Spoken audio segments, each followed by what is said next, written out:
Hello, I'm Jayne Constantinis and welcome to our discussion about inventories, contracts and deposits and how you as the landlord can protect yourself and not get stung.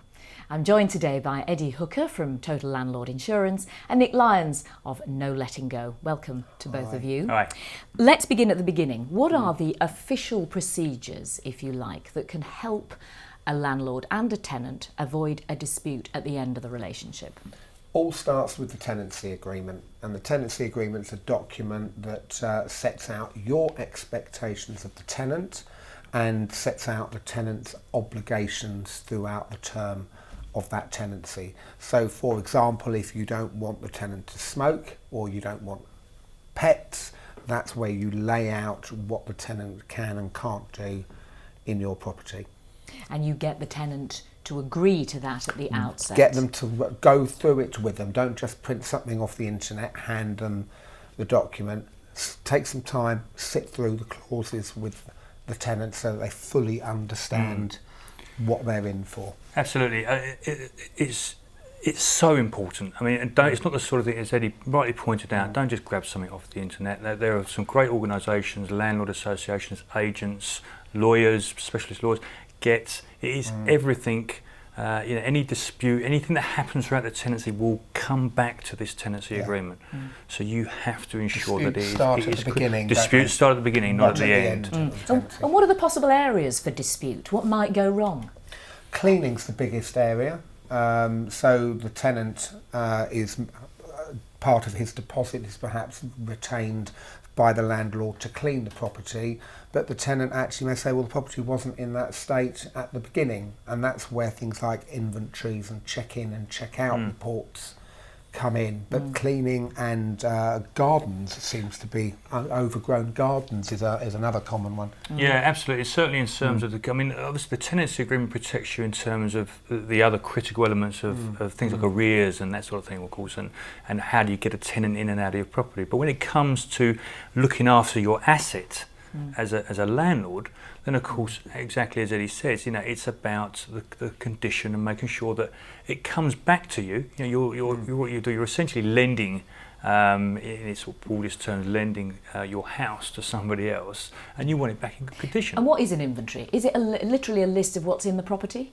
Well, actually, it's we use the word inventory, but actually, it's more of a condition report. The condition report gives you a much better explanation. The inventory and schedule of condition, to give it its full name, is a list of everything in the property. It's the gardens, it's the colours of the walls, it's the type of materials that are used. It's everything. I mean, it really is quite a detailed document. And I think you've done some research recently, Eddie. Is it 65% of people do their own? Yes. Is that wise, or should you get a professional involved?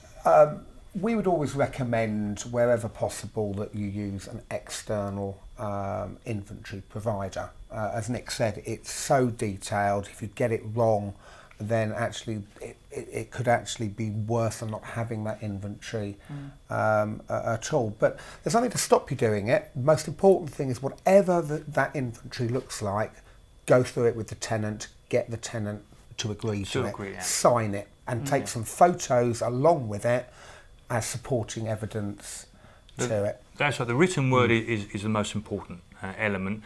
Your tenant's signing it. Yes, you support it with photographs and make sure that if they're not embedded into the document, that they're signed separately and this sort of thing. But it is so critical, and to ensure that you get things like the condition, the keys and the meters and all of these things that are picked up, so that everyone agrees right at the beginning that this is what I'm moving into. Yeah.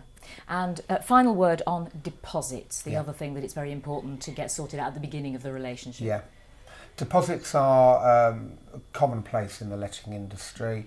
They're taken by the landlord for the tenant failing to carry out their obligations, missed rent, missed bills, damage, cleaning, that sort of thing. Typically anywhere between 1 and 2 months, no more generally than 2 months, I would suggest. And make sure you protect that deposit, because there's a whole raft of legislation now about protecting your deposit with a company like mydeposits.co.uk.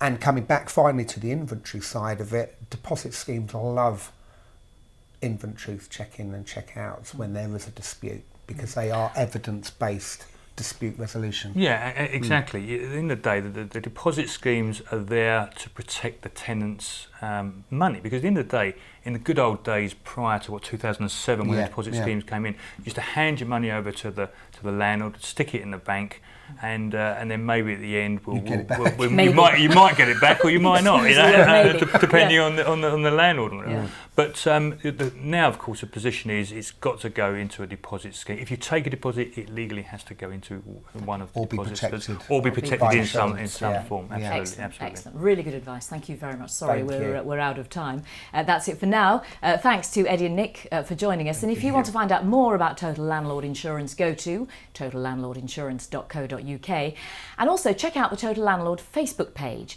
If you like the page, you might even win a year's subscription to Property Investor News. Thanks for watching. Goodbye.